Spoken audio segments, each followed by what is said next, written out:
Le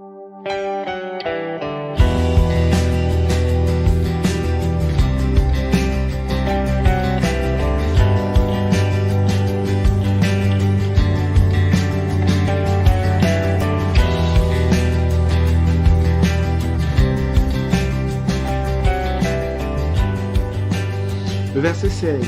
L'Esprit lui-même rend témoignage à notre esprit que nous sommes enfants de Dieu. Alléluia. Chaque enfant de Dieu doit avoir ce témoignage dans son cœur. Vous savez, les religieux, quand on leur demande souvent, si tu meurs, tu vas où? Ah, on ne sait pas, personne ne sait. Voilà la réponse qu'ils donnent souvent. Je ne sais pas, personne ne sait. Est-ce que quelqu'un peut même savoir? Ah, on force seulement, Dieu va nous aider. Voilà comment ils parlent. Frère, si tu es enfant de ton Père, tu sais que la maison de ton Père est ta maison. Amen. La maison de mon Père est ma maison. C'est insensé que je dise c'est mon Père. Après on te demande est-ce que tu peux entrer dans sa maison. Tu dis ah je ne sais pas. Je ne sais pas si je peux même entrer dans sa maison. Ah c'est lui qui sait. Ça n'a aucun sens. Le simple fait que tu sois enfant de Dieu te donne le droit d'entrer dans cette maison. Et la maison de Dieu, on peut dire, c'est le ciel. Prenons ça de manière générale. Amen. Donc, en tant qu'enfant de Dieu, on te pose la question. Tu dis, mais attends, je suis enfant de Dieu. J'entre au ciel quand je veux. Amen. Je quitte cette terre, je m'en vais au ciel direct. Je m'en vais ailleurs. Où est-ce que je vais encore aller? Je vais chercher quoi ailleurs? En enfer? Je ne vais pas faire quoi là-bas? J'ai rien à faire en enfer. Merci Seigneur, le purgatoire n'existe même pas. Donc, je vais directement chez mon Père. Gloire à Dieu. L'Esprit lui-même rend témoignage à notre esprit que nous sommes enfants de Dieu. Or, vous savez, dans cette portion des Écritures de Romains 5 là, il y a aussi beaucoup de si. Il faut faire attention à ces si là. Amen. Ce sont des si que j'ai renforcés dans ma Bible avec le bic rouge. Le verset 17 dit, or, si nous sommes enfants, nous sommes aussi héritiers, héritiers de Dieu et co-héritiers de Christ. Si toutefois, nous souffrons avec lui afin d'être glorifiés avec lui. Amen. En fait, ici, on est en train de dire, or, si nous sommes enfants, nous sommes aussi héritiers, héritiers de Dieu et co-héritiers de Christ, à condition que nous souffrons avec Jésus-Christ. C'est comme ça qu'on peut aussi être glorifié avec lui. Amen. Parce que vous devez comprendre que, frère, le chemin de la croix est un chemin où nous sommes dépouillés de tous les scories que nous avons sur notre corps, afin d'être révélés comme la perle précieuse que Christ a fait de nous. Amen. Le fer aiguise le fer. Amen. Si vous prenez deux fers rouillés et vous prenez une éponge, vous frottez les deux, l'éponge et le fer, vous n'aurez rien de bon. Absolument rien. Mais si vous prenez deux fers, même s'ils ont de la rouille, et que vous commencez à les frotter l'un l'autre, vous allez voir que la rouille va quitter, vous allez davantage voir le brillant du fer apparaître. Amen. C'est ça le chemin de la croix. Jésus est passé par là afin d'être glorifié et d'être assis aujourd'hui à la droite du Père dans les lieux célestes. Il a dit qu'il est le chemin. Si nous espérons aussi avoir une place là-bas à côté du Père, nous devons passer par ce chemin-là. Amen. Et c'est le chemin de la croix. Le chemin de la croix, frère, est étroit, resserré comme ça. La porte est étroite, le chemin est resserré. Donc c'est un chemin où même tu dois marcher parfois de côté, tu dois te gratter sur les murs, tu dois forcer pour avancer. Tout ça, c'est pour que tout ce qui n'est pas bon tombe. C'est pourquoi on parle de dépouillement. Amen. Tu dois passer par des moments difficiles afin d'être dépouillé de tout ce qui ne glorifie pas Dieu. Si tu fuis, cher ami, tu ne pourras pas entrer. Parce que le Seigneur, lui, vient chercher une église sans tache ni ride. Rien de semblable, mais sainte et irréprochable, irrépréhensible. C'est ce que la Bible nous révèle dans Éphésiens chapitre 5. Tous ceux qui fuient le chemin de la croix, tous ceux qui fuient le message de la croix, courent simplement à la mort. En fait, il y a un frère là, c'est le frère Maurice qui est parti déjà, lui aussi il est allé aux États-Unis. C'est lui qui aimait souvent dire, il court dans le sac. Lui, tu cours dans le sac, tu ne vas nulle part. Tu vas finir par tomber, par t'écrouler. Amen. Sors du sac, mon ami. Sors du sac, alors là tu peux aller vite et de la bonne manière. Pourquoi tu perds du temps dans le sac? La Bible nous fait comprendre que c'est si nous souffrons avec lui que nous serons glorifiés avec lui.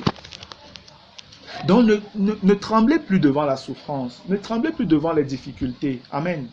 Faites confiance au Seigneur et comprenez que c'est le chemin pour la gloire que Dieu m'a réservé. Alléluia. Arrêtez, mes sœurs, de penser que parce que vous n'êtes pas encore mariés, vous êtes sous la malédiction. Arrêtez de croire que parce que vous n'avez pas le travail, vous êtes sous la malédiction. Arrêtez d'aller chercher les onctions du mariage. L'onction que Dieu nous a donnée, frère, est une onction parfaite, complète. Amen. C'est une onction qui a tout. Vous n'avez pas besoin de courir derrière certaines personnes, hommes de Dieu, man of God. Parce qu'il va prier pour vous, allez recevoir l'onction du mariage. C'est un mensonge. Dieu sait pourquoi tu n'es pas encore marié. Au lieu de te plaindre, essaye de comprendre, Seigneur, qu'est-ce que tu veux pour moi dans cette position-ci. Amen. Ce n'est pas parce que tu dois affamer que Dieu t'a abandonné.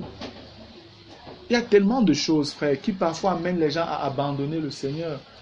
Ce n'est pas parce que tu n'as pas de maison que tu crois que Dieu ne te regarde pas. Non. Parce que je puis t'assurer qu'il y a des enfants de Dieu, je ne veux même pas dire des serviteurs, je veux dire simplement des enfants de Dieu qui n'ont pas de maison, mais qui restent fidèles à leur Père. Amen. Eux seront un jugement contre toi. Parce que si tu crois que tu peux te mettre en colère contre Dieu à cause de ce que tu traverses, mon ami, tu fais mal. Tu fais mal. Certaines personnes agissent avec Dieu comme si Dieu était obligé. Seigneur, tu es obligé de me donner un mari. Tu es obligé de me donner une femme. Tu es obligé de me donner des enfants. Tu es obligé de me donner le travail. Au lieu de prier, il gronde Dieu et lui donne des avertissements. Frère, vous riez, je vous dis, c'est exactement ça. Écoutez parfois les prières de ces personnes-là. Écoutez. Il n'est pas dans un état de supplication devant le Seigneur. Non. C'est que le gars réclame avec une telle autorité que si Dieu ne lui donne pas, Dieu aura des problèmes. Même quand la Bible nous demande de persévérer dans la prière, frère, c'est dans un esprit d'humilité, de supplication. Amen. Parce que celui à qui on s'adresse est le Tout-Puissant. La Bible dit qu'il faut qu'on fasse attention d'ouvrir la bouche devant Dieu parce que Dieu est au ciel et nous sur la terre. C'est pour montrer la distance qu'il y a entre cet être suprême-là et nous. Ce n'est pas parce qu'il a fait de nous ses fils adoptifs qu'on pense qu'on peut se permettre n'importe quoi. Faisons attention. S'il y a des hommes, soi-disant hommes de Dieu, qui vous enseignent à prier ou à parler à Dieu n'importe comment, vous allez le rencontrer un jour, vous allez comprendre que devant lui, on n'ouvre pas la bouche. Tous ceux qui, un instant, ont vu la gloire de Dieu, ils sont tombés, n'arrivaient pas à ouvrir la bouche. Regardez dans les Écritures, vous allez comprendre. Mais les gens sont là, c'est comme si Dieu est devenu leur ami. Ils ont Dieu dans la poche, ils le retirent quand ils veulent, ils le sortent, ils ferment. Voilà, Dieu, voilà, on fonctionne avec lui comme on veut. Dieu veut être notre ami, mais Dieu est l'ami de ceux qui savent le craindre. Amen. Dieu est l'ami de ceux qui l'honorent, de ceux qui savent le respecter, de ceux qui savent l'adorer. Et je vous dis, Dieu est fidèle pour prendre soin de ces personnes, non selon leur convoitise, mais selon sa volonté à lui. Amen. Selon sa volonté à lui. Lorsque la Bible dit, dans le psaume 37, fais de l'Éternel tes désirs et il te donnera ce que ton cœur désire. Fais de l'Éternel tes délices. Amen. Fais de l'Éternel tes délices. Merci. Fais de l'Éternel tes délices et il te donnera ce que ton cœur désire. Certains pensent que quand ils vont donner les dîmes, ils vont donner tout ça là. Là, non, tout ce qu'ils demandent à Dieu, Dieu va leur donner. Non, mes amis, vous êtes trompés. Vous êtes encore séduits. Jamais ce que vous désirez, Dieu ne vous donnera tant que ce ne sera pas dans sa volonté. Amen. Jamais, comprenez-le. Tout ce que vous pouvez désirer et que vous aurez, sachez que vous êtes dans la volonté de Dieu. Sachez-le. Et la vérité, c'est que on commence par faire de l'Éternel tes délices. Donc, connais Dieu, chéris Dieu, aime Dieu. Et si tu l'aimes comme ça, alors en réalité, tous tes désirs se porteront vers ce que Dieu, lui, il veut. Amen. Et c'est ainsi que tu verras la chose s'accomplir. Gloire à Dieu. C'est pourquoi on peut vous dire que si nous prions et nous demandons quelque chose selon sa volonté, nous savons que nous possédons la chose que nous lui avons demandée. C'est selon sa volonté à lui. Ne croyez pas que c'est avec vos grands cris. Ne croyez même pas que c'est avec vos jeûnes et vos larmes. que vous aurez ce que vous demandez à Dieu. Je vous dis, on vous a trompé. Recherchez toujours la gloire de Dieu, la volonté de Dieu dans vos prières. Et c'est ainsi que vous pourrez avoir ce que vous demandez à Dieu, parce que ce sera dans son plan. Amen. Je ne vais pas offrir, je ne sais pas, un pistolet à mon petit-fils parce que mon petit-fils me le demande. Non. C'est pas parce qu'il me dit, papa, je t'aime, donne-moi là, achète-moi un pistolet. Je veux un vrai pistolet, papa. Je ne vais non plus lui offrir, je ne sais pas, un couteau et puis tout ce qui est dangereux là, parce que non, il me demande ça. Non. Je veux ce qui est bon pour mon fils. Amen. Que ça lui plaise ou non, c'est ce qui est bon pour lui que je lui donnerai. Malheureusement, je peux donner, il gaspille, il ne comprend même pas ce que c'est. Il peut même arriver qu'il me déteste. Mais la vérité, tant que je reste fidèle, un jour, il finira par comprendre. Amen. Un jour, il finira par comprendre. Vous savez, même dans l'éducation de nos enfants, il y a des parents qui, quand c'est un couple, papa, maman, un des deux parfois, il arrive, est très léger avec les enfants. Les enfants peuvent faire n'importe quoi, ils ne grondent pas, ils ne corrigent pas, ils ne punissent pas, jamais la verge, non. Et il pense que vraiment il aime beaucoup ses enfants. Et les enfants croient que non, papa nous aime, maman là elle est très méchante. Maman elle est toujours en train de nous gronder, toujours en train de nous dire non, toujours machin. Ils ne voient pas toutes les bénédictions, toute la protection que la maman leur donne. Mais c'est quand on grandit, frère, qu'on finit par comprendre que non, en réalité, c'était maman qui nous aimait. C'est maman qui nous aimait. La manière dont elle nous a disciplinés, si elle nous laissait aller, on serait perdu, on serait n'importe quoi. C'est la même chose que Dieu fait avec nous. C'est la même chose. Il y a des gens qui veulent vivre comme ils veulent. Ils disent qu'ils sont chrétiens. Dieu ne le permettra jamais tant que tu dis que tu es son enfant. Si tu veux vivre comme ça, alors sors, va hors de la bergerie et va jouer les fous. Et hors de la bergerie, les loups t'attendent là-bas. Les loups t'attendent. Tu vas tomber entre les mains des gens qui vont bien t'aider à te perdre comme tu veux te perdre. Verset 18. J'estime que les souffrances du temps présent ne sauraient être comparées à la gloire à venir qui sera révélée pour nous. Alléluia. Regardez un peu comment Paul peut parler. Quelles que soient les souffrances que tu traverses aujourd'hui, il dit c'est rien comparé à ce qui t'attend. Donc tu n'as pas d'excuse pour pouvoir dire que j'ai cédé parce que c'est trop dur, je suis persécuté, ça ne va pas, mes enfants sont ceci, mon père a fait cela, ma femme a fait comme ça, mon mari, toujours en train de te plaindre. Est-ce que le Seigneur me voit même? Est-ce qu'il entend même mes prières et tout ça? Lis ta Bible. Ma Bible me dit que mon Dieu a des oreilles, il entend.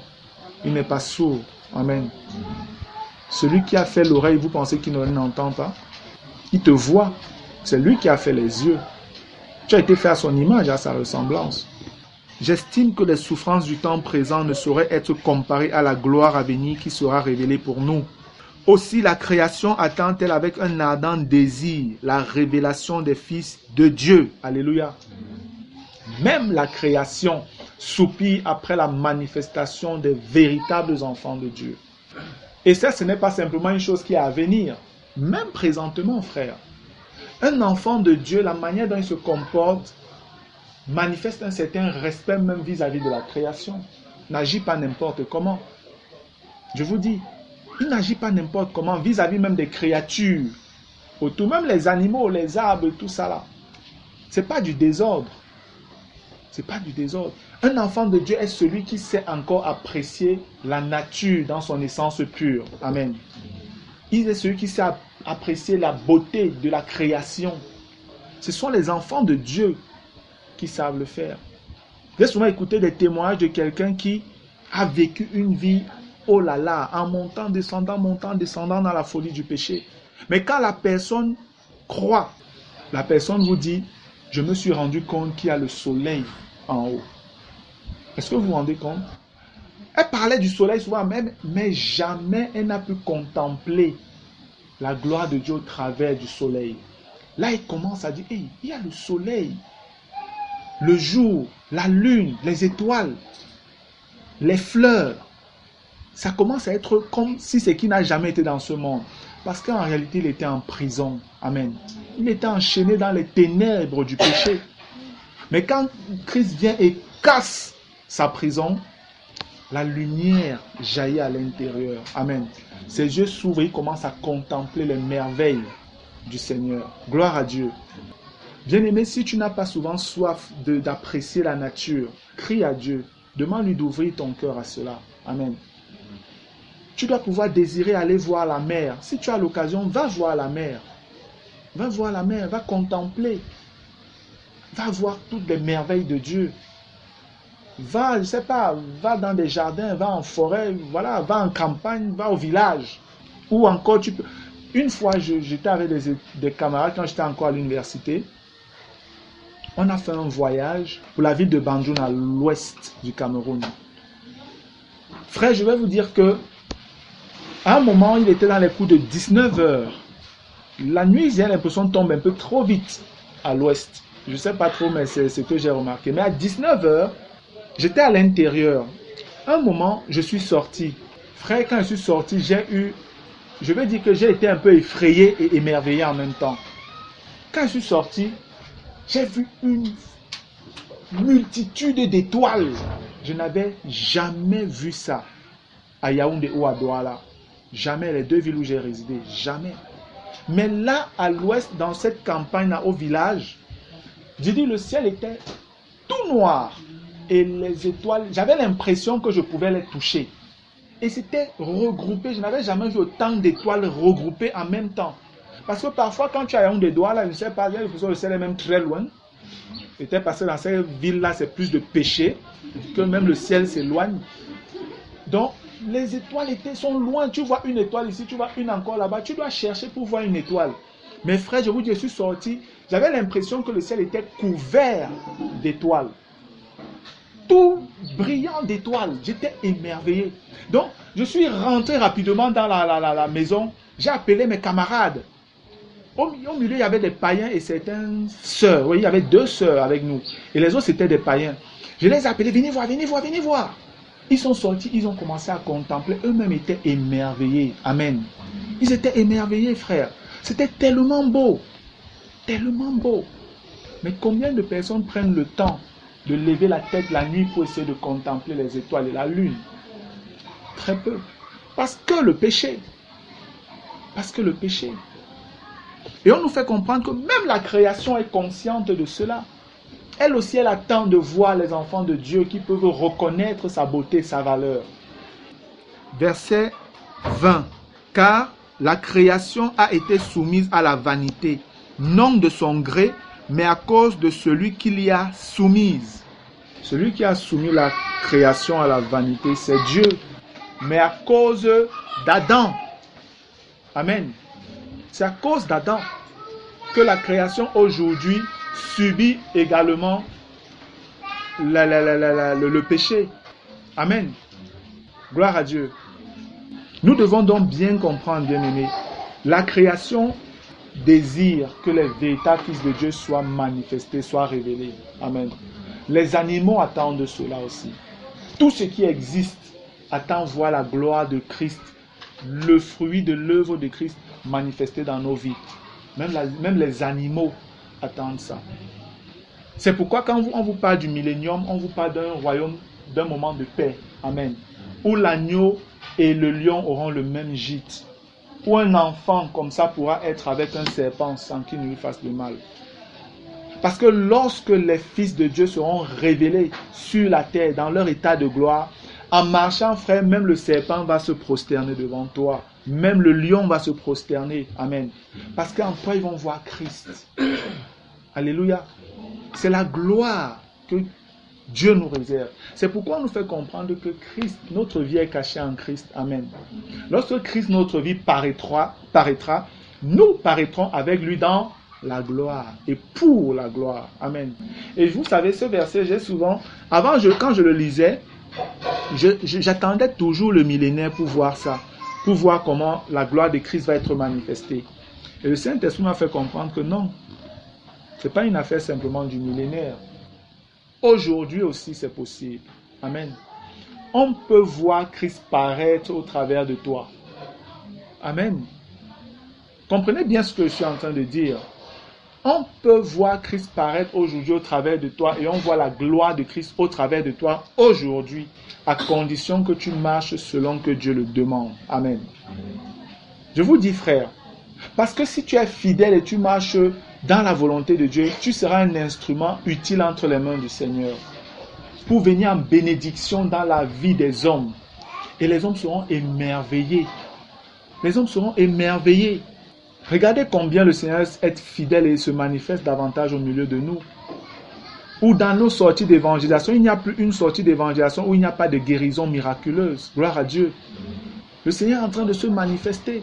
Où les gens ont des bandes, que ce soit, ce ne sont pas les dirigeants qui prient. Ce sont les frères et les sœurs. Ce sont les fidèles. Amen. Ce sont les fidèles. Les fidèles femmes, les sœurs, qui prient et les gens reçoivent leur guérison de manière instantanée dans les rangs. Amen. Parce que c'est notre partage. Nous sommes tous sacrificateurs. Gloire à Dieu. C'est ainsi que la gloire de Christ est manifestée aux yeux des hommes. C'est comme ça que Jésus paraît. C'est pourquoi quand les gens sont étonnés, ils sont en train de regarder comme j'avais mal, mais il est totalement étonné là. On dit, dis merci à Jésus. Amen. Et les gens sont étonnés que, mais attendez, donc la Bible là, comme ça dit là, c'est encore vrai. Oui, c'est vrai. C'est Jésus qui est révélé, qui apparaît, qui est manifesté comme ça. Amen. Gloire à Dieu. Car la création a été soumise à la vanité, non de son gré, mais à cause de celui qui l'y a soumise, avec l'espérance qu'elle aussi sera affranchie de la servitude de la corruption, pour avoir part à la liberté de la gloire des enfants de Dieu. Amen. Ça parle simplement du renouvellement de toutes choses. Amen. Déjà, ça va commencer avec le millénaire, mais ça va s'étendre dans l'éternité, la création du nouveau ciel et de la nouvelle terre. Amen. Verset 22. Or, nous savons que jusqu'à ce jour, la création tout entière soupire et souffre les douleurs de l'enfantement. Et ce n'est pas elle seulement, mais nous aussi, qui avons les prémices de l'esprit. Nous soupirons en nous-mêmes en attendant l'adoption, la rédemption de notre corps. Alléluia. On dit que nous avons les prémices de l'esprit. Pourquoi? Parce que dans les anciennes dispensations, le Saint-Esprit n'était pas déversé comme en notre dispensation. Amen. Il n'habitait pas dans tous ceux qui étaient nés de nouveau, qui appartenaient au peuple de Dieu, comme aujourd'hui. Aujourd'hui, le Seigneur a déversé ça dans son amour. C'est pourquoi on dit que nous avons les prémices. Prémices en termes de premier et prémices en termes simplement de commencement aussi. Amen. Parce que le moment vient où Israël entrera dans la pleine bénédiction aussi de la manifestation du Saint-Esprit dans leur vie, selon la prophétie de Joël 2. Amen. Que l'apôtre Pierre cite dans Actes au chapitre 2, le jour de la Pentecôte. Ça, Israël va devoir entrer aussi là. Là, ce sera le plein déversement de la bénédiction de la pluie de l'arrière-saison. Amen. Sur le peuple juif. Mais ce qui est tellement merveilleux ici, c'est que en étudiant ce passage, le Seigneur me donnait encore de voir une merveilleuse révélation des images et de la réalité. Lorsqu'on nous dit au verset 23, « Et ce n'est pas elle seulement, mais nous aussi qui avons les prémices de l'Esprit, nous soupirons en nous-mêmes en attendant l'adoption, la rédemption de notre corps. » La rédemption de notre corps fait simplement référence ici au fait que notre corps corruptible aussi sera changé en corps incorruptible. Amen. De la même manière que Jésus est venu sur la terre avec un corps qui pouvait mourir, il est mort et il est ressuscité avec un nouveau corps. C'est comme ça que nous aussi, si nous mourons de manière fidèle, dans la fidélité au Seigneur, lorsque la trompette va sonner pour l'enlèvement, la Bible dit que tous ceux qui sont morts vont ressusciter avec des corps glorieux, des nouveaux corps, brillants. On prend l'image des étoiles dans 1 Corinthiens 15 pour en parler. Amen. Et nos corps seront différents en termes d'éclat. Jésus est le soleil selon les Écritures. L'Église, c'est la lune. Les étoiles, c'est chaque chrétien qui compose l'Église. Amen. Et vous savez quelles sont les étoiles les plus brillantes de notre système solaire? Quelles sont les étoiles les plus brillantes du système solaire? Ce sont les étoiles qui sont les plus proches du soleil. Amen. Les étoiles les plus proches du soleil sont les étoiles qui éclairent le plus. C'est une image pour montrer que si tu veux un corps glorieux de manière magnifique, sois davantage plus proche du Seigneur Jésus-Christ. Amen. Même la nature nous enseigne. Cela est écrit. Même la nature nous enseigne, frère. Et à côté de ce merveilleux test, lorsqu'on parle de la rédemption, ça parle de toute la création, de notre nouvelle naissance. Dieu ramène notre nouvelle naissance, l'œuvre qu'il fait dans notre vie, à la création. Lorsque vous regardez dans le livre de la Genèse, lorsqu'on vous dit, au commencement, Dieu créa le ciel et la terre. Mais on vous dit qu'avant, la terre était informe et vide. Frère, c'est l'image de nous, païens. Quand tu es païen, tu es vide. Tu n'as pas de forme. C'est pourquoi vous êtes appelé à vous maquiller. On ne connaît même pas qui tu es vraiment. On te voit maquillé, on ne te voit pas maquillé, on ne te reconnaît pas. Pas de forme. Tu es changé, tu as toutes tes qualités en même temps, toi seul. Homme comme femme. La terre était informe et vide. Et on dit quoi? Les ténèbres recouvraient toute la terre. C'est exactement comme ça que nous étions. Jusqu'à ce que Dieu dise que la lumière soit. Et là, la lumière de Dieu vient. C'est ce que Paul même révèle dans 2 Corinthiens. Que celui qui a dit que la lumière paraîtra dans l'éternel, la lumière a paru en nous. Amen. La création de la Genèse parle en fait de la nouvelle naissance des hommes en Christ Jésus. Amen. Quand Dieu dit que la lumière soit, tu nais de nouveau. Alléluia. Tu nais de nouveau. Quand le Seigneur même, après, vous voyez, Dieu fait tellement de merveilles, frère. Quand le Seigneur sépare la mer de la terre qui est sur la terre, il prend une partie qui l'amène dans les cieux. La mer dans les Écritures parle de quoi? Les eaux là parlent du monde dans la confusion et dans le trou. Amen. C'est ce qu'Apocalypse nous révèle dans le chapitre 17. Et même dans Isaïe, que la mer c'est les nations dans le trou, dans la folie. En fait, ça parle de la vie de la chair. Quand tu nais de nouveau, Dieu te sépare de la chair et la terre ferme apparaît. Amen. Pour que tu sois quelqu'un d'équilibré. Alléluia. Que tu sois quelqu'un d'équilibré. Et c'est alors que tu vois le Seigneur commencer à décorer le ciel, la lumière, les étoiles, la lune, toutes ces choses, la nature, toutes ces beautés-là que Dieu commence à embellir. Parle simplement de ton perfectionnement. Amen. Du fruit de l'esprit dans ta vie. Jusqu'à ce que le Seigneur arrive à un point où il peut dire, il regarde ce qu'il a fait, il dit c'était très bon. Alléluia. Dieu est en train de travailler comme ça. La nature est une image forte de ce que le Seigneur est en train de faire. S'il est écrit que Dieu va faire un nouveau ciel et une nouvelle terre, sachez que réellement Dieu est capable de faire un homme totalement nouveau. Amen. À tous les niveaux, esprit, âme et corps. Gloire à Dieu. Et le prix a déjà été payé. Ça a déjà été payé. Ce sera un problème pour toi si c'est qu'on a payé tout. On a versé une grosse somme d'argent dans une boulangerie. On te dit, quand tu as faim, va seulement prendre. Mais tu continues à te plaindre que tu as faim. On a déjà payé. Va, tu dis, donnez-moi ça, on va te donner. On a déjà payé. Donc c'est pour dire que nous devons simplement entrer dans ces choses que Christ a déjà accomplies pour nous, selon le temps que Dieu a arrêté par sa propre souveraineté. Amen. Le moment vient, frère, où on va entrer dans ce corps glorieux-là. Ça va être manifeste. Nous devons le savoir, nous devons le désirer. Et nous devons vivre comme réellement des gens qui sont conscients de ces vérités-là. Parce que tu ne peux pas vivre comme tu veux dans le péché et tu dis que tu attends le corps glorieux. Non, il y a un problème. Bien-aimé, il y a un problème.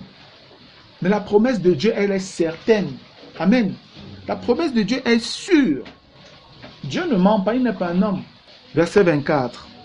Car c'est en espérance que nous sommes sauvés. Or, l'espérance qu'on voit n'est plus espérance. Ce qu'on voit, peut-on l'espérer encore? Mais si nous espérons ce que nous ne voyons pas, nous l'attendons avec persévérance. Gloire à Dieu. Ça encore, pour ceux qui disent sauver, sauver pour toujours. Là. J'ai un problème avec cette doctrine parce que cette fausse doctrine, je veux dire ça comme ça, elle est dangereuse. Et elle est totalement contradictoire à l'ensemble des Écritures. Je me demande comment les gens font pour y arriver. C'est vrai, je sais, c'est inspiré par des démons. Et je connais les passages qui sont utilisés pour. Mais je vous dis, quand vous lisez ces passages dans la lumière du Saint-Esprit, ça n'a rien à voir avec la réalité. Absolument rien. car c'est en espérance que nous sommes sauvés. Qu'est-ce que ça veut dire, c'est en espérance que nous sommes sauvés? Ça veut dire que vous êtes déjà sauvés, mais votre salut n'est pas encore totalement acquis. Amen. Le salut là, il est accompli, mais vous ne l'avez pas encore totalement pris. Vous devez donc faire attention. Vous devez faire attention. Et vous devez donc agir avec prudence et surtout persévérance pour pouvoir entrer dans ce qui vous est réellement réservé. C'est ce que ce passage est en train de dire. Et c'est la vérité, c'est pour nous faire comprendre que si tu es sauvé, veille à la manière dont tu marches pour un jour pleinement arriver. Parce que la fin d'une chose vaut mieux que son commencement. Oui, bien-aimé. Tu peux bien commencer et tu finis mal. Le peuple d'Israël a bien commencé en Égypte. Ils ont commencé un peu de rébellion, mais après ils ont accepté d'entrer dans l'alliance par la foi en mettant le sang sur les linteaux de leur porte. Ils sont entrés dans la foi et ils sont partis quand il fallait partir. Mais dans le cours de la marche, ils ont commencé à tomber. Et presque tous ceux qui sont sortis, les grands, à plus de 20 ans là, ils ne sont pas entrés. Tous sont morts, excepté Caleb et Josué. Tous sont morts. Nous devons faire attention, frère. Tu peux bien commencer et mal finir. Faisons attention. Je vais lire ça dans la version Parole vivante pour voir un peu ce que cette version dit aussi sur ce texte. Je vais commencer au verset 24. Nous sommes bien sauvés dès à présent, mais la pleine réalisation de notre salut est encore à venir. Amen. Amen. Là, c'est clair. Ça dit, nous sommes bien sauvés dès à présent, parce que Dieu ne ment pas. Celui qui croit est sauvé. Amen. Mais la pleine réalisation de notre salut est encore à venir. Elle est l'objet de notre espérance. Mais qui dit espérance dit attente. Espérer s'oppose donc à posséder, à voir. En effet, ce que je vois réaliser, ai-je encore besoin de l'espérer? Espérer, c'est se porter vers l'invisible. Et nous attendons la réalisation de nos espérances avec la patience qui persévère en toute confiance. Amen. Donc, frère, on ne doit pas se laisser aller. On doit veiller, on doit faire attention. Amen. Afin d'entrer réellement dans les pleines bénédictions du Seigneur. Gloire à Dieu. Verset 26. De même aussi, l'Esprit nous aide dans notre faiblesse, car nous ne savons pas ce qu'il convient de demander dans nos prières. Mais l'Esprit lui-même intercède par des soupirs inexprimables.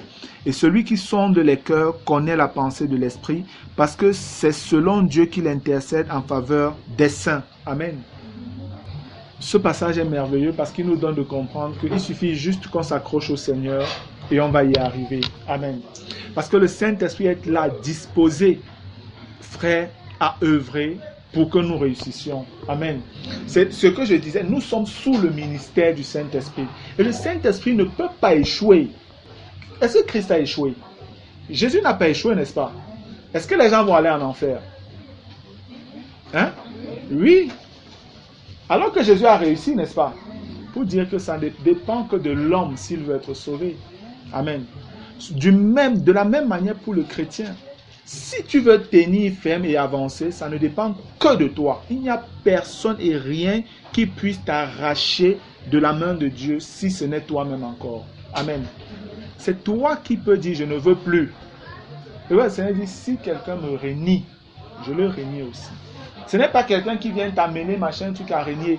Ne dis pas que la persécution, on m'a persécuté, c'est pourquoi j'ai abandonné. Ce n'est pas une excuse, mon ami. Parce qu'il y a des gens qu'on a persécutés, qu'on persécute et ils sont là, ils supportent. Tu vas dire que non, on me chassait déjà de mon mariage. J'avais fait comment mon mari, mes enfants. Je te dis, ma soeur, il y en a qui sont dehors, elles ont des enfants, elles ne peuvent plus les voir à cause de Jésus.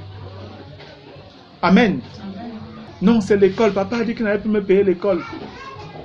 Cher ami, il y en a qui sont là, qui ne vont plus à l'école parce que Jésus-Christ est entré dans leur vie. Tu n'as pas d'excuse.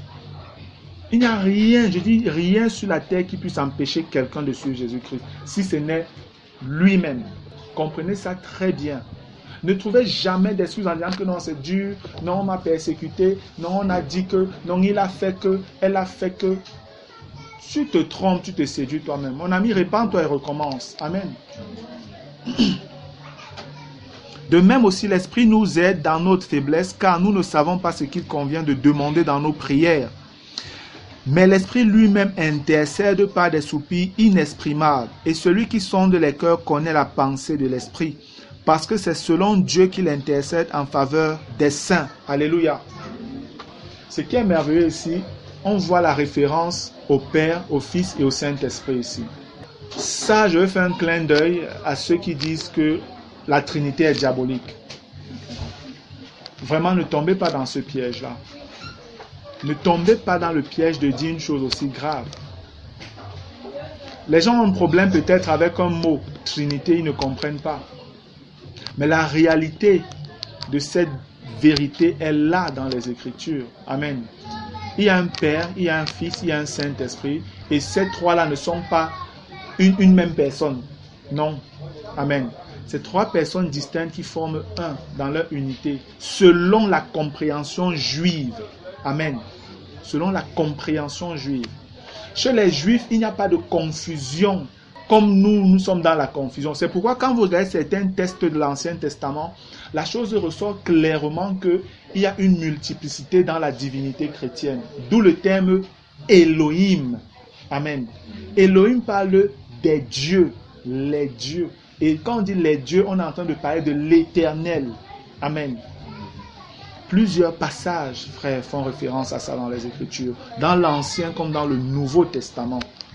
Nous avons fait une étude sur la question de la nature de Dieu pendant 6 mois. Et par la grâce de Dieu, la première mouture des résultats est déjà sortie. Ça a été rédigé déjà. Donc ceux qui veulent ça, on peut le leur donner. Amen. Pour que vous commencez à lire. La deuxième mouture n'est pas encore écrite parce que là, elle ressort, je peux dire presque tous les passages que ceux qui disent que la Trinité est diabolique, sur lesquels ils s'appuient, et les autres passages qui témoignent du fait que la notion de la Trinité est biblique. Donc cette deuxième partie n'est pas encore écrite, mais la première partie qui démontre clairement un certain nombre de choses par rapport au fondement sur la nature de Dieu est déjà prête. Certains frères l'ont même déjà. Amen. Si tu ne l'as pas et si tu veux, tu n'as juste qu'à porter ta clé USB ou demander, on t'envoie ça par ta boîte email et tout ça. Voilà. Même par WhatsApp, tu peux l'avoir. Amen. Donc, frère, ici, on vous parle du fait que l'Esprit lui-même intercède. Amen. On vous dit ici que l'Esprit est en train d'intercéder. Si on saute, on va un peu plus loin. On arrive au verset 34, on vous dit, qui les condamnera? Christ est mort, bien plus, il est ressuscité. Il est à la droite de Dieu et il intercède pour nous. L'Esprit intercède, Christ aussi intercède. Amen. Et après, on nous dit au verset 27, et celui qui sonde les cœurs connaît la pensée de l'Esprit, parce que c'est selon Dieu qu'il intercède en faveur des saints. Donc on voit le Saint-Esprit, le Fils et le Père, Dieu. Alléluia. Il y a plusieurs passages comme ça dans les Écritures, frères. Et ici, on voit l'Esprit qui intercède et on voit le Fils qui intercède. On voit le Fils quand il est sur le point de partir, il nous dit, je vous enverrai un autre consolateur. Ça veut dire que lui-même d'abord était un consolateur. Lorsque vous regardez dans 1 Jean chapitre 2, on vous parle de Jésus qui est comme votre avocat. Le terme avocat parle de paraclet. C'est la même expression qu'on donne aussi au Saint-Esprit comme notre couverture. Amen. Il faut juste qu'on comprenne l'équilibre qu'il y a dans les Écritures, frère. La Trinité, vraiment, je suis désolé pour ceux qui ont un problème avec ce nom. Mais c'est une vérité biblique. Je le dis parce que nous sommes là. Ça, ces enseignements sont davantage pour ceux qui commencent dans la foi chrétienne. Je vous ai dit, ces enseignements, les costauds, colosses. Mais c'est ce que la Bible appelle les principes élémentaires de la foi. Est-ce que vous vous rendez compte? Ce sont les principes élémentaires, le B à bas. Si ça c'est B à bas, imaginez donc pour ceux qui grandissent dans le Seigneur. Imaginez toutes les révélations que Paul pouvait avoir. Si vous êtes sur le bon fondement, Dieu va bâtir de la bonne manière. Amen. Vous aurez de l'excellence des révélations de Dieu aussi. Mais il faut que vous soyez sur le bon terrain. Parce que quand la fondation n'est pas bonne, Dieu n'arrive pas à mettre les briques. Il n'arrive pas à donner des choses pour vous bâtir. Parce que dès qu'il veut donner ça, vous résistez puisque vous ne comprenez pas. Dès qu'il veut mettre ça, vous êtes bancal, vous voulez vous casser là-bas. Il va encore dire que non, celui-là, il ne peut pas. Vous embarrassez Dieu. Nous embarrassons Dieu, frère. Nous limitons Dieu à cause de notre ignorance et parfois de notre paresse. Réveillons-nous, frère. Réveillons-nous. Amen. Le verset 28 dit, « Nous savons du reste que toute chose concourt au bien de ceux qui aiment Dieu, de ceux qui sont appelés selon son dessein. » Alléluia. Je vais lire les versets 26 et 27 d'abord, dans la version Parole vivante. La version Parole vivante, verset 26, il est écrit, « Ce même esprit qui nourrit notre espérance nous soutient. Il nous prend en charge avec nos faiblesses et nous aide dans nos limitations présentes. Il vient à notre secours quand nous prions. De nous-mêmes, nous ne connaissons guère nos droits et nos devoirs en nous approchant de Dieu. Nous ne savons pas prier efficacement. Nous ne trouvons pas les paroles justes. Alors l'Esprit lui-même intervient et plaide en notre faveur. » Amen. C'est lui qui intercède en nous sans parole, dans ces soupirs qui montent du plus profond de nos cœurs. Amen. Donc ça vient de notre esprit, parce que le Saint-Esprit réside dans notre esprit. C'est le lieu très saint de notre être. Verset 27. Et Dieu qui lit dans les cœurs, et il scrute les pensées les plus secrètes, comprend le langage de l'esprit. Il connaît ses aspirations. Il sait discerner le sens de ses soupirs, car l'Esprit intercède pour nous, son peuple, en harmonie avec la volonté de Dieu. Alléluia. C'est tellement beau, c'est tellement bien dit, c'est tellement simple dans Parole vivante. Que nous comprenions vraiment que nous sommes dans une position de privilégiés, frères. On a tout ce qu'il faut pour réussir notre vie chrétienne. Amen. C'est vrai quand la parole dit, Pierre peut dire que Dieu nous a donné tout ce qui contribue à la vie et à la piété. Tout. Dieu nous a rendus capables d'avoir part à ces choses-là. Il nous a rendus capables. Il n'y a que nous qui pouvons nous séparer. Personne d'autre ne peut le faire, frère. Mais toi, tu peux. Tu peux décider, je ne veux plus. Mais quelqu'un d'autre ne peut pas venir. Il vient même s'il est fort comment. Tu vas dire que tapes-tu seulement. C'est pourquoi il y en a qui meurent. Que même la mort ne les arrache pas de Christ. Amen. Les gens disent souvent la mort c'est le sacrifice suprême, n'est-ce pas? Si quelqu'un n'a pas peur de la mort, tu penses que tu vas le faire quoi?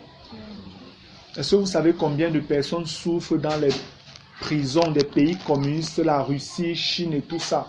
En Corée du Nord et tout à cause de Jésus-Christ. Mais il demeure fidèle jusqu'à la mort. Le Seigneur parle de ces héros, de ces martyrs fidèles-là dans le livre d'Apocalypse. Le Seigneur les connaît. Amen. Le Seigneur les connaît. Que Dieu soit loué. Nous savons du reste que toute chose concourt au bien de ceux qui aiment Dieu. Amen. De ceux qui sont appelés selon son dessein. Verset 29. Car ceux qu'il a connus d'avance, il les a aussi prédestinés à être semblables à l'image de son Fils, afin que son Fils soit le premier-né de beaucoup de frères. Amen. La notion de prédestination, vraiment, frère, il ne faut pas la prendre comme certains la prennent, en nous disant que Dieu a, dans son amour et dans sa souveraineté, créé des hommes qu'il a envoyé sur la terre en décidant que toi tu vas sur la terre et tu vas finir en enfer quoi que tu fasses. Toi tu vas et tu vas finir par croire en moi et tu seras au paradis avec moi. C'est pas Dieu ça.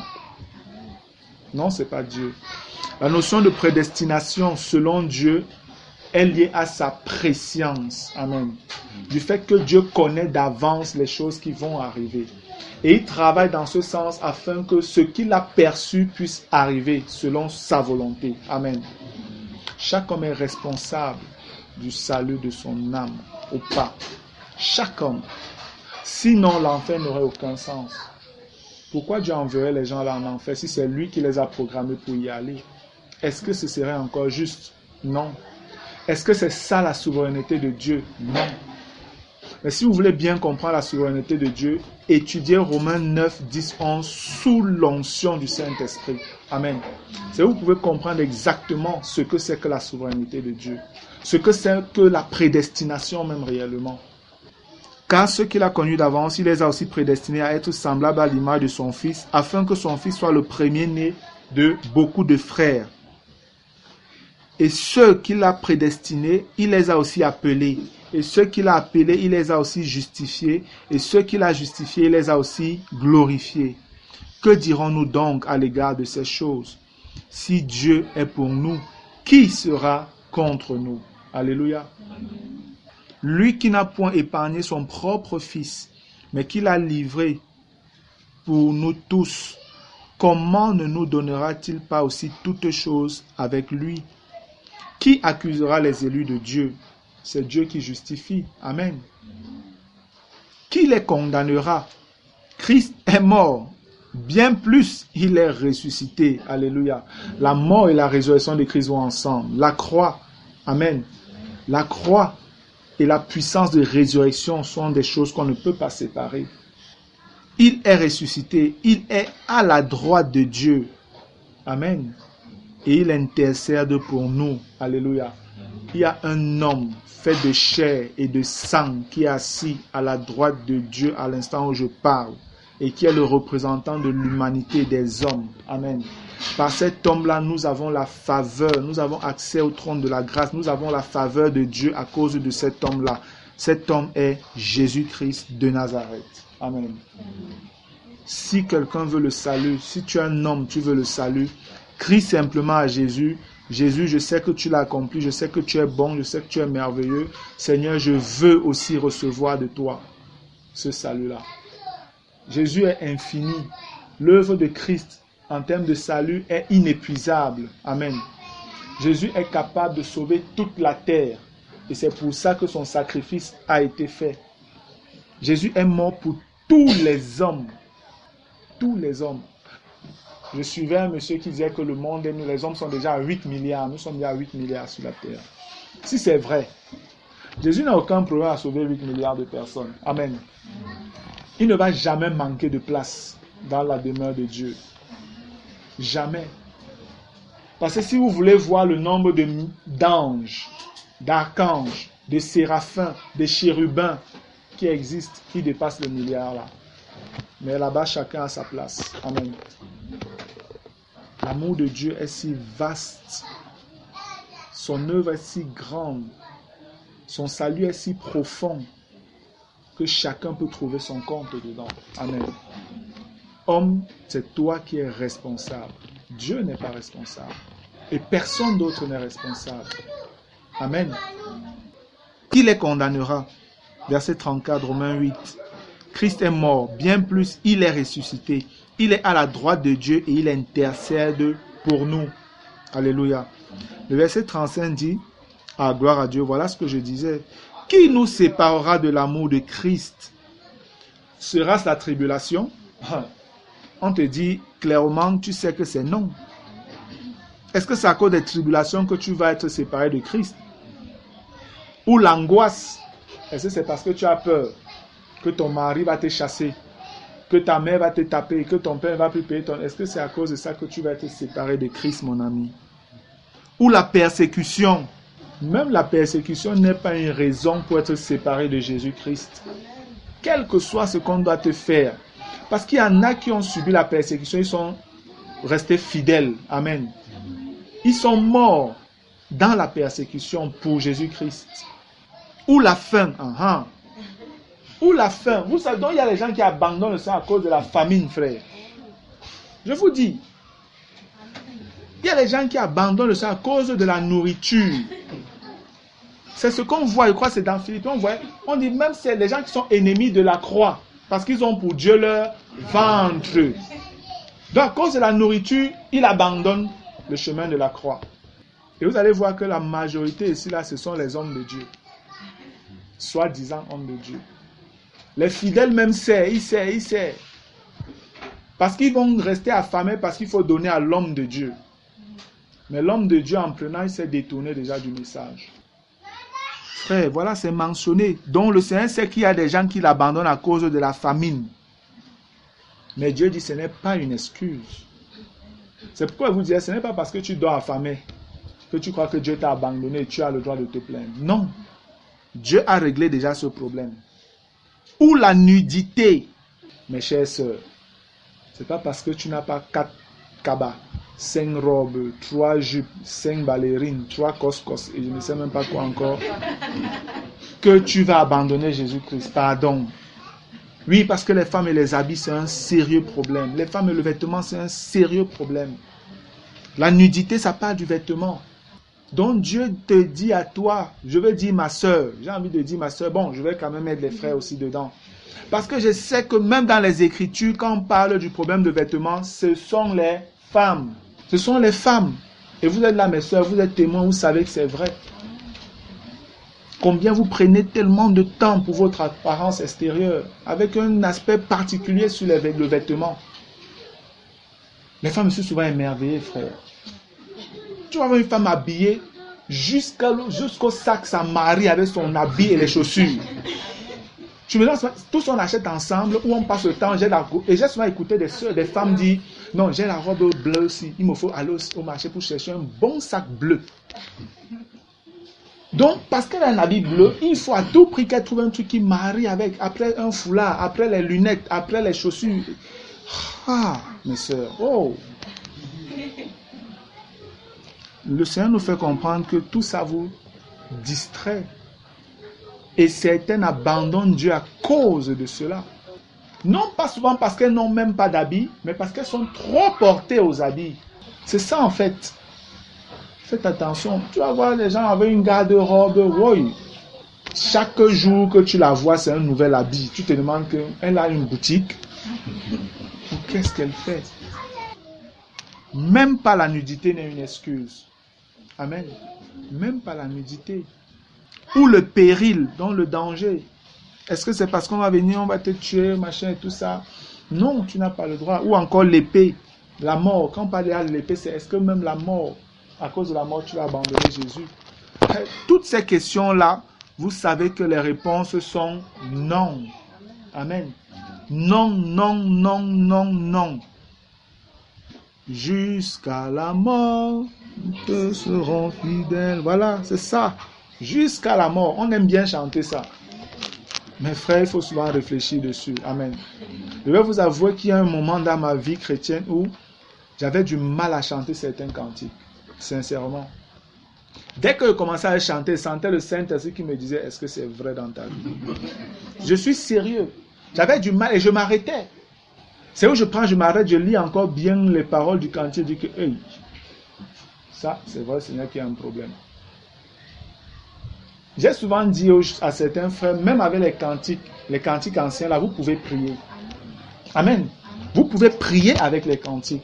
Je vous dis, les frères qui ont écrit les cantiques, je prends surtout sur les ailes de la foi. Sur les ailes de la foi. C'est un cantique merveilleux. Amen. C'est un cantique merveilleux. Il y a des paroles tellement profondes, des chants tellement profonds. Et lorsque vous faites des recherches pour savoir un peu les noms des personnes qui ont écrit ces cantiques-là, parce que sur les ailes de la foi, les versions originales ont toujours les noms des auteurs en bas. Quand il y a un chant, après on met le nom de son auteur. Donc vous pouvez faire des recherches pour connaître un peu la vie de l'auteur. Et vous découvrez un certain nombre de choses. Vous voyez que ce sont des gens, ils n'écrivaient pas juste parce qu'ils aimaient la musique, ils aimaient chanter, mais ils écrivaient leur vie. Amen. Ce qu'ils vivaient. Aujourd'hui, on a des gens qui se disent chanteurs, les chrétiens, gospel chrétiens. Ils vont écouter R. Kelly, ils vont écouter les Beyoncé et les Rihanna. Et ils vont simplement venir copier pour faire les voix comme eux, comme elles.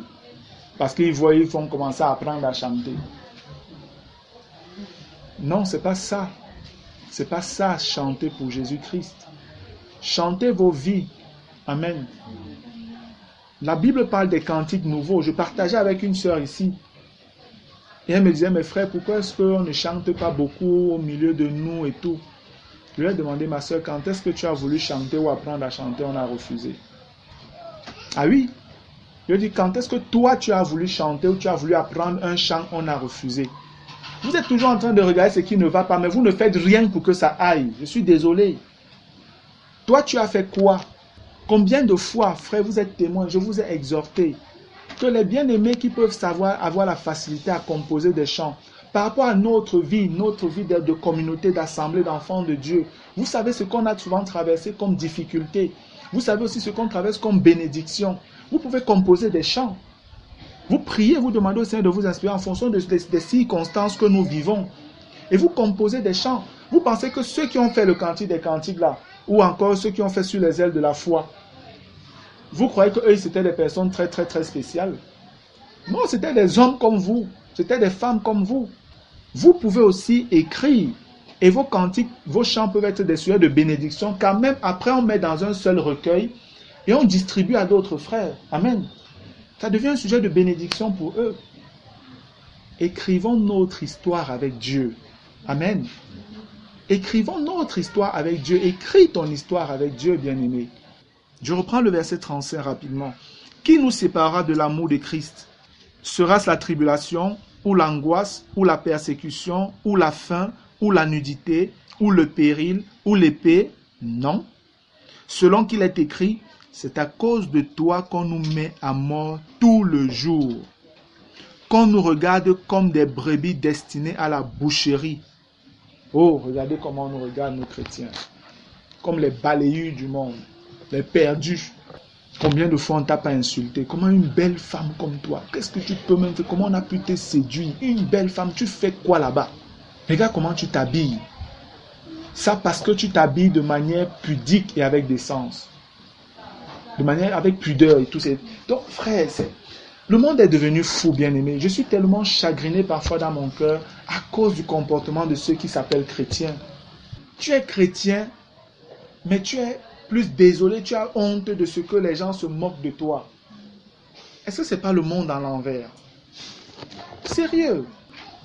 Vous voyez des sœurs chrétiennes, surtout les jeunes sœurs là, qui sont honteuses quand leurs amies filles déviergées se moquent d'elles parce qu'elles sont encore pucelles vierges. Regardez un peu le monde dans lequel on vit. Aujourd'hui, le bien est devenu mal et le mal est devenu bien. Tu as déjà livré ton corps aux hommes, à plusieurs hommes qui sont passés sur toi. Mais tu as la force et le courage de te moquer d'une qui est encore pure, qui est fou ou qui est folle. La folle, c'est celle qui sera en train de regretter sa virginité. Si tu es vierge, ma soeur, sois bénie et demeure comme ça tant que tu n'es pas mariée. Amen. Et c'est pareil pour toi, mon frère. Demeure comme ça.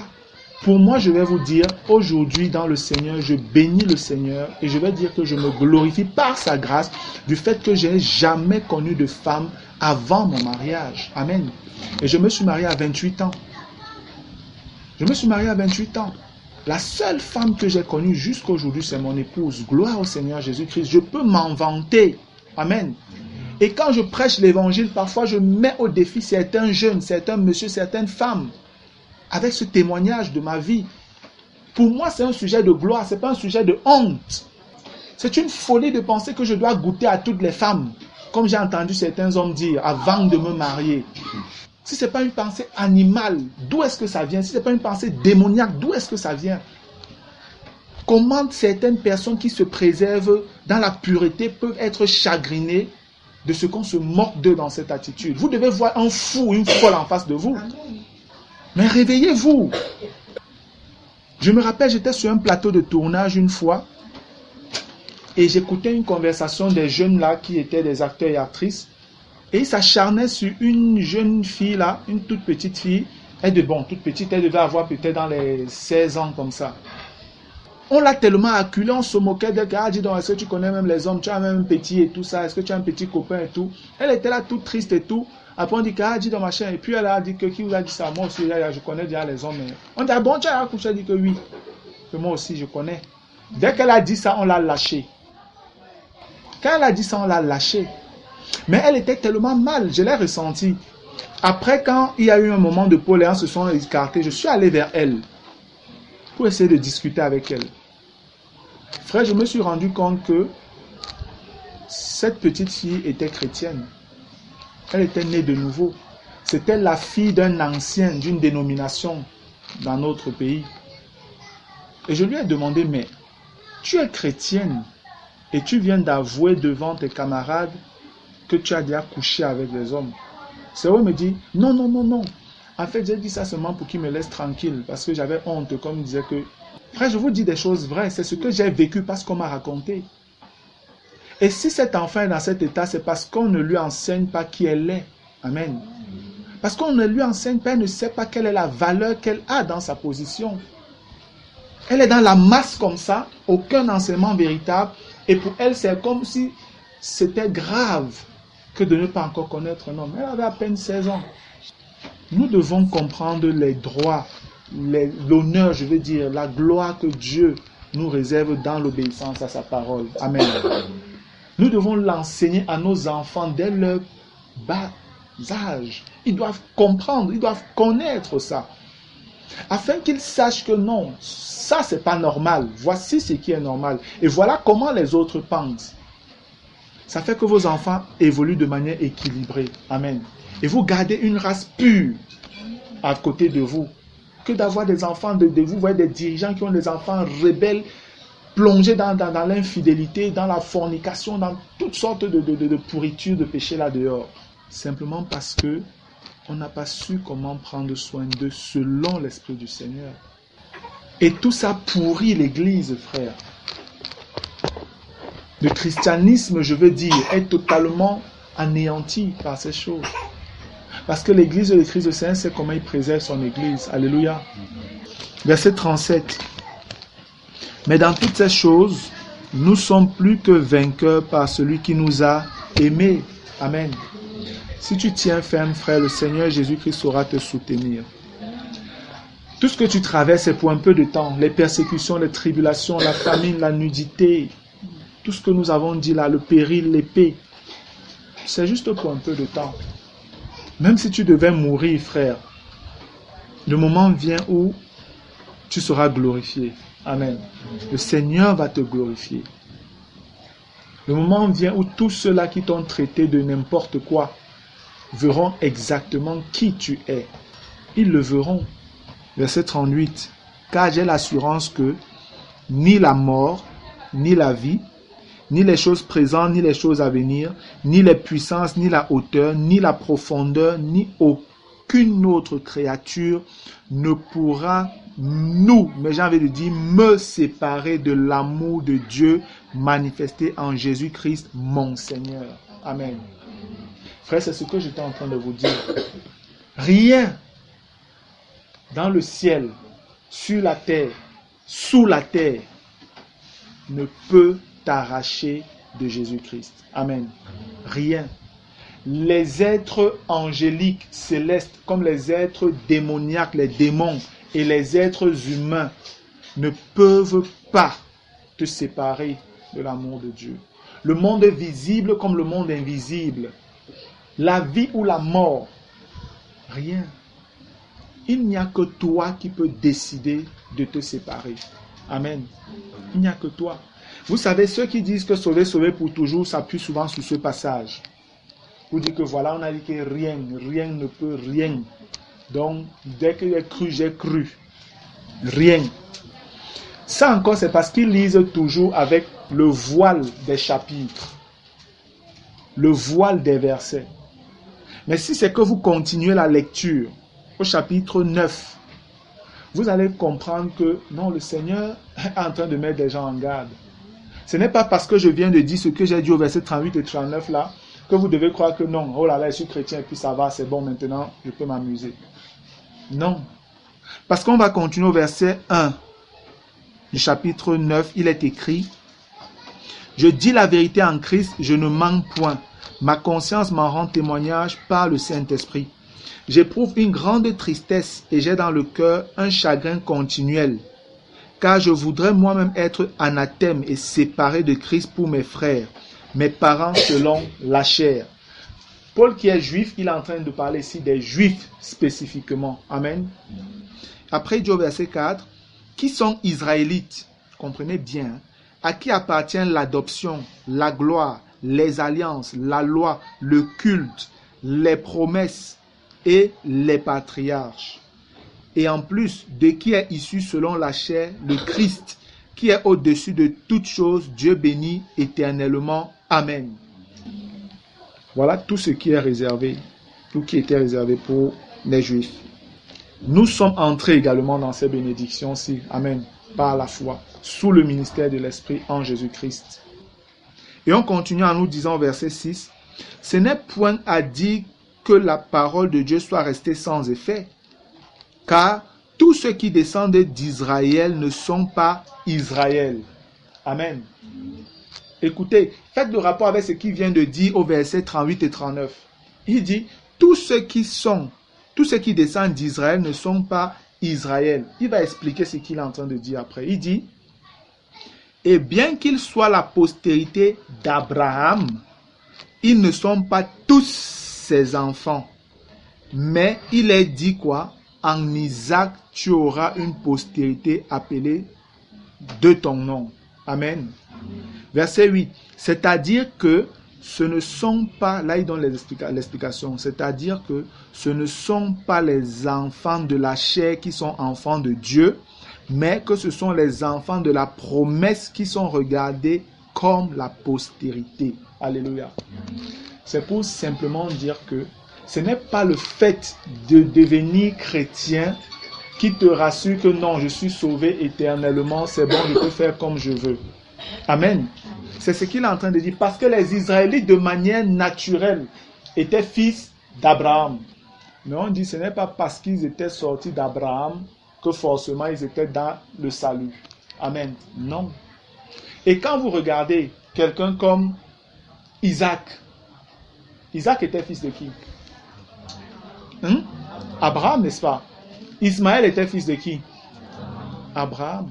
Mais Ismaël représentait la chair, Isaac représentait l'esprit. Mais les deux étaient le fils du même père. Ça veut dire que nous également, nous pouvons être chrétiens, mais la différence véritable se fera selon celui qui marche par l'esprit ou par la chair. C'est celui qui marche par l'esprit que Dieu va reconnaître et agréer, bien que tu sois né de nouveau. C'est pourquoi Romains 8, là, depuis nous disait, si tu continues à marcher par la chair, mon ami, tu meurs. Mais c'est celui qui marche par l'esprit qui est connu comme fils de Dieu. Amen. Donc il n'est pas question d'être sauvé pour toujours. Ce qui est dit au verset 38 et 39, c'est pour celui-là qui marche par l'esprit et qui demeure dans cette marche-là. Amen. C'est pourquoi on a parlé de persévérance tout à l'heure, au chapitre 8. La persévérance dans le salut. La persévérance. Vous devez bien le comprendre, frère. Ismaël était enfant d'un même père, mais un avait pris le chemin de la perdition, l'autre le chemin du salut. Nous devons le savoir. Pareil entre Ésaü et Jacob, les fils d'Isaac. Sortis d'un même père, mais deux voies différentes. Et ça, je vous dis, c'est l'image même des gens là dans l'église. Vous êtes nés de nouveau, nés de Dieu, comme la Bible dit. Mais parmi les nés de Dieu là, il y en a qui finissent par choisir une autre voie et d'autres qui demeurent fidèles. Quand vous lisez, je crois c'est dans Timothée, je pense dans Tite, on parle de ces femmes qui se sont détournées jusqu'à commencer à servir Satan. Elles se sont détournées jusqu'à commencer à servir Satan. Elles se sont détournées de quoi? De la vérité. Elles étaient d'abord là. 1 Timothée chapitre 5. Là on parle des jeunes veuves et tout ça. Je vais lire à partir du verset 11. 1 Timothée chapitre 5 à partir du verset 11, il est écrit: mais refuse les jeunes veuves, car lorsque la volupté les détache de Christ, elles veulent se marier et se rendre coupables en ce qu'elles violent leur premier engagement. Et on parle ici en fait du rôle. Le rôle est un peu comme la position que Anne la prophétesse avait pris. Amen, dans le livre de Luc. Elle a perdu son mari très tôt, et elle s'est engagée à servir le Seigneur jusqu'à 84 ans, je pense, sans plus se marier. Elle passait le temps dans le temple à jeûner et à prier, attendant la venue du Messie. Et quand le Messie est venu, elle a reçu la révélation qu'il était venu. Et c'est pourquoi on nous dit qu'elle pouvait parler de Jésus déjà aux gens aussi. Amen. Comme Siméon. Donc si on commence au verset 9, qu'une veuve, pour être inscrite sur le rôle, n'ait pas moins de 60 ans, qu'elle ait été femme d'un seul mari, qu'elle soit appliquée à toute bonne œuvre, ayant élevé des enfants, exercé l'hospitalité, lavé les pieds des saints, secouru les malheureux, pratiqué toute espèce de bonnes œuvres. Aujourd'hui, on voit des jeunes femmes qui font, elles tournent là après, disent qu'elles vont devenir sœurs. Non, elles vont entrer dans les couvents catholiques là. Après, c'est toutes sortes d'abominations qui sortent de là. La Bible dit que pour accepter même qu'une femme dise ce qu'elle dit là, il faut qu'elle ait au moins 60 ans. 60 ans. Mais vous voyez les jeunes yoyettes là qui vont porter leur couverture, elles mettent des habits là, elles commencent à se balader, elles entrent dans les couvents et après, c'est au village en cachette qu'elles vont accoucher. Nous connaissons tout ça, chacun a déjà écouté ces histoires. Parce que ces gens vivent une perversité incroyable. C'est pareil avec ces prêtres qui disent non, on se marie pas, on a fait vœu de chasteté, mais ils passent leur temps à jouer la vie là-bas, dans leur couvent avec les sœurs et toutes ces choses-là. Frère, ce sont des abominations. La Bible dit qu'il prescrit aux gens de ne pas se marier. C'est écrit. Pour après faire toutes ces abominations-là. Les jeunes femmes vont comme ça rapidement entrer là-bas et imaginez, ce sont des gens qui ne sont pas nés de nouveau. Qu'est-ce que la chair peut faire avec ça? Oh mon Dieu. Tu es entré dans une position où tu nourris la chair par rapport au sexe. Je suis sûr que ces femmes souffrent terriblement dans leur tête. La chair ne les laisse pas, je suis persuadé, mes soeurs. Je suis persuadé. C'est parce que Dieu sait toutes ces choses qu'il dit, ne faites pas comme ça. C'est écrit. Mais est-ce que les gens là, les catholiques vont me dire, je suis sûr que tu prends une Bible catholique, tu lis 1 Timothée 5, le verset 9, là, tu vas voir que c'est écrit dans leur Bible. C'est écrit, mais ils s'en fichent. 60 ans au moins. Parce que la ménopause est déjà venue et tout ça, donc tu n'es plus trop enclin aux voluptés de la chair et tout ça, du sexe. Mais le Seigneur dit non, les jeunes là, dit là qu'elles se marient. Encore là, c'est ce qu'il dit, qu'elles se marient. On dit au verset, mais refuse, on dit refuse les jeunes veuves. Car lorsque la volupté les détache de Christ, elles veulent se marier. Parce qu'elles ont déjà fait un vœu, non, je ne vais plus me marier, je vais servir seulement Jésus-Christ. Je m'engage à cela. Mais quand après, un beau jeune garçon va la regarder là dehors, elle oublie totalement ce qu'elle avait dit. Elle viole l'engagement qu'elle avait pris et elle rentre dans le péché comme ça. Parce qu'elle avait pris un engagement vis-à-vis de Dieu. C'est sérieux, c'est grave. Le verset 12 dit, et se rendent coupables en ce qu'elles violent leur premier engagement. Avec cela, étant oisives, elles apprennent à aller de maison en maison. Et non seulement elles sont oisives, mais encore causeuses et intrigantes, disant ce qu'il ne faut pas dire. Ah, le Seigneur connaît les femmes.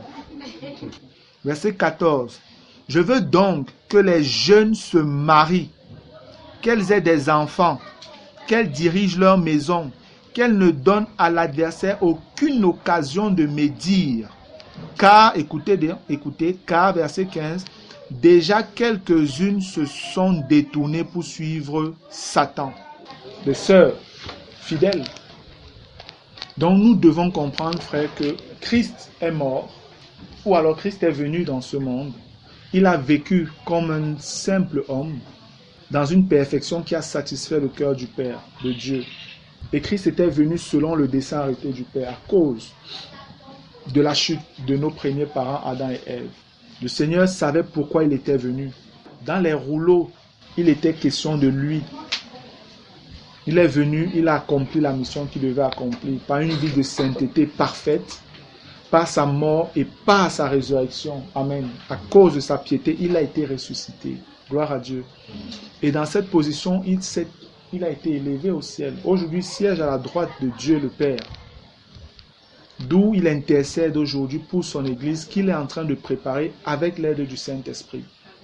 Et nous sommes cette Église-là. Amen. Et la Bible nous dit qu'il revient assurément nous chercher selon sa promesse dans Jean au chapitre 14, les versets 1 et 2, même à 3. Il nous dit qu'il part, mais il revient. Afin de nous prendre, pour que où il est, que nous soyons éternellement avec lui. Amen. Et le Seigneur est fidèle quand il promet quelque chose.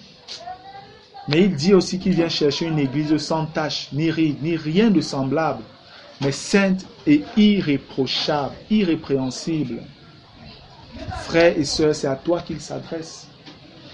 Toute la série d'enseignements que nous avons eu depuis la première semaine jusqu'à la 12e semaine aujourd'hui, 3 mois, c'était simplement pour pouvoir mettre les bases afin que tu débutes très bien ta vie chrétienne. Amen.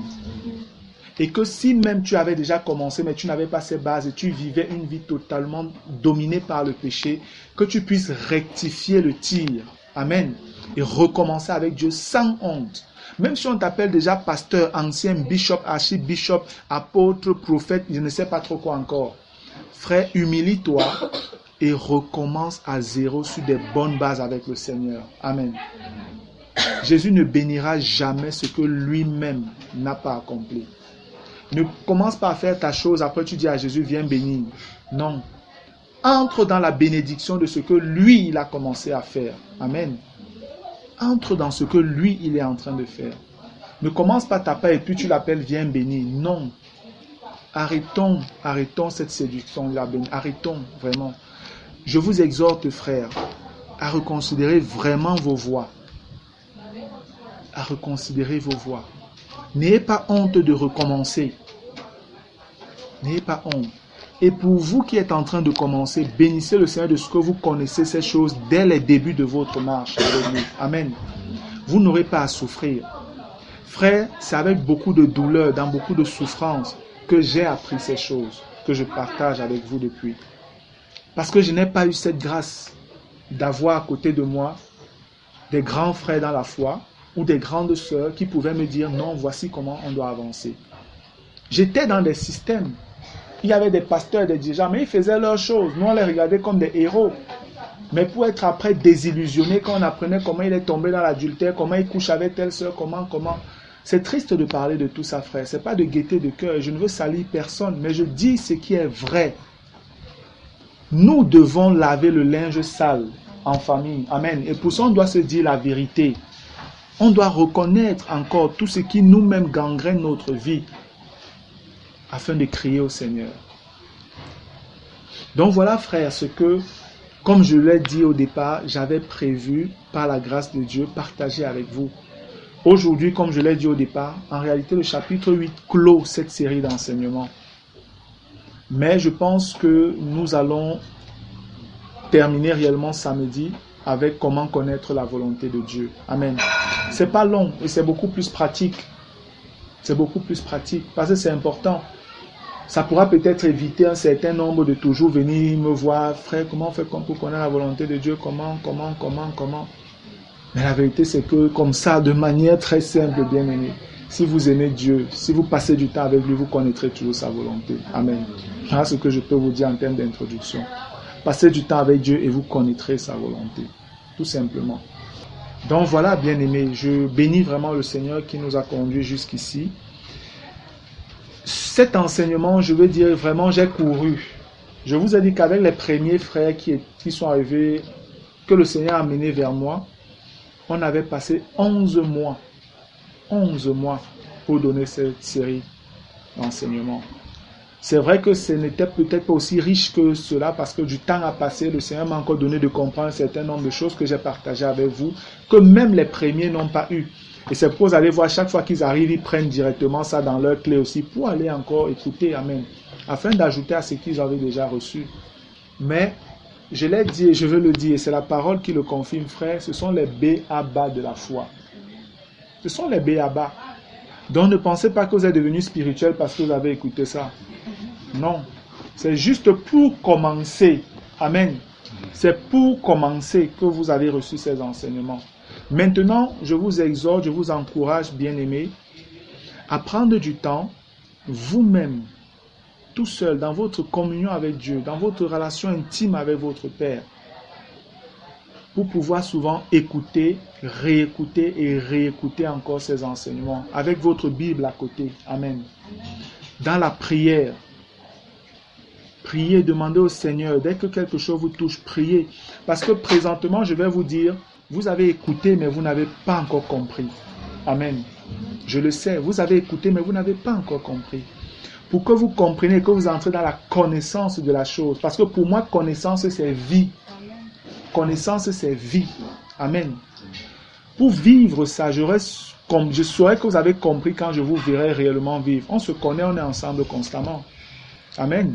Mais je sais qu'aujourd'hui, par la grâce de Dieu, vous avez toutes les bases pour bien commencer.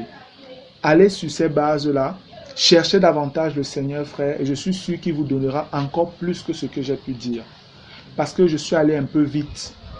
Je suis allé un peu vite, j'en suis conscient. Parce que le temps est court, il y a tellement de choses, il y a beaucoup de gens qui ont besoin d'écouter la vérité. Notre première sortie depuis que nous sommes ensemble, c'était à Banganté. Mais frère, il y a des invitations des frères. Déjà à Banganté, les frères de Bafoussam, les frères de Berthois nous invitaient. Parce qu'ils voulaient davantage écouter la parole. Donc on n'a plus assez de temps à rester là assis. Gloire à Dieu parce que nous sortons déjà aussi dans les quartiers, dans les rues pour prêcher Jésus-Christ. Gloire à Dieu pour tout ce que le Seigneur fait par les délivrances, les guérisons des gens dans les rues. Amen.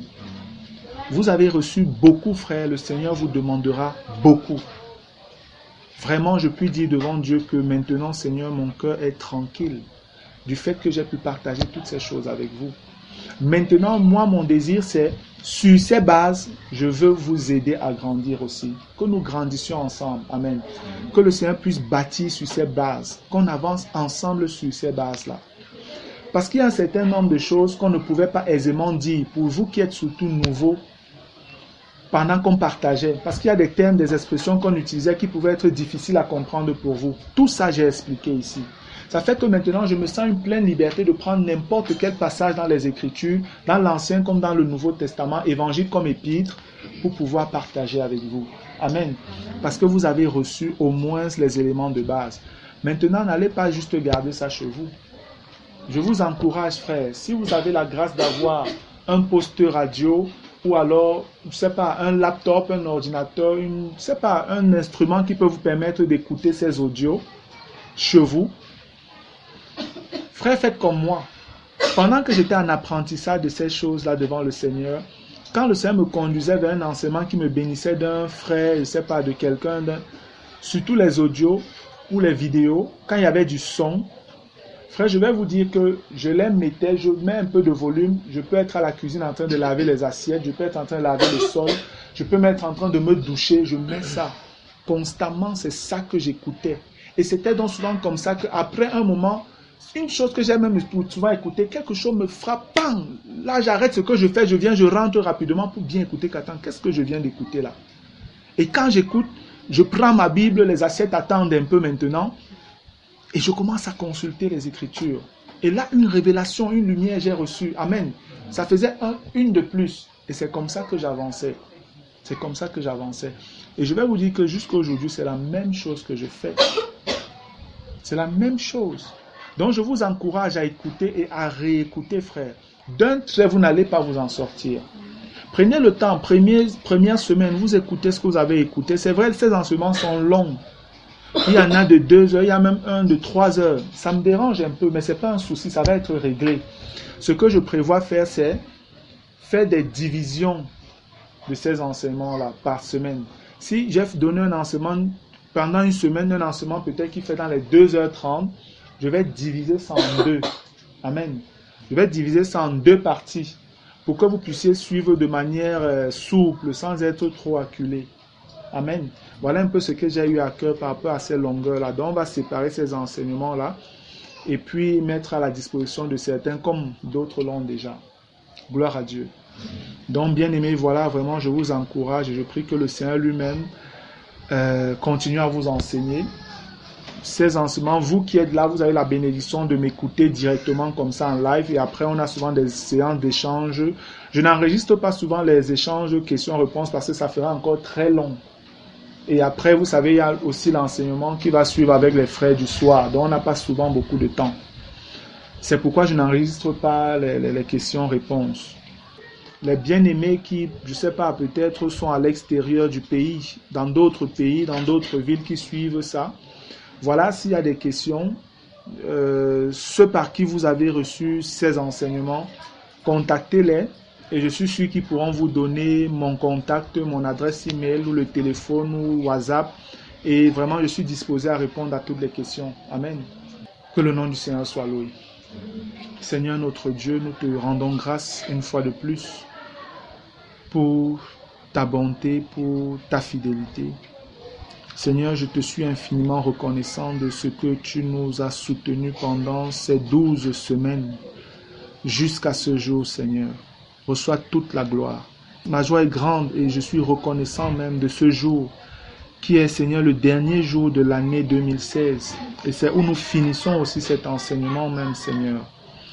Je te bénis parce que je crois que ainsi pour moi c'est un signe prophétique même pour un nouveau départ avec l'année 2017 qui commence, Seigneur.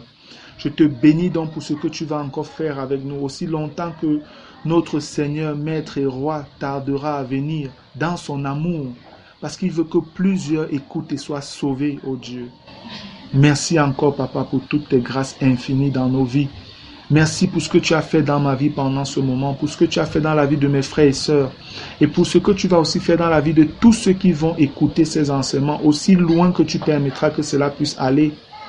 Seigneur, vraiment fais de ça ce que tu veux. Seigneur, s'il y en a même qui peuvent, oh Dieu, traduire cela en d'autres langues, Seigneur, vraiment que cela se fasse selon ta volonté au nom de Jésus-Christ, pour que plusieurs soient bénis, Éternel des armées. Mon cœur se réjouit encore, Père. Reçois vraiment toute ma reconnaissance au nom béni de Jésus-Christ. Amen. Gloire à Dieu.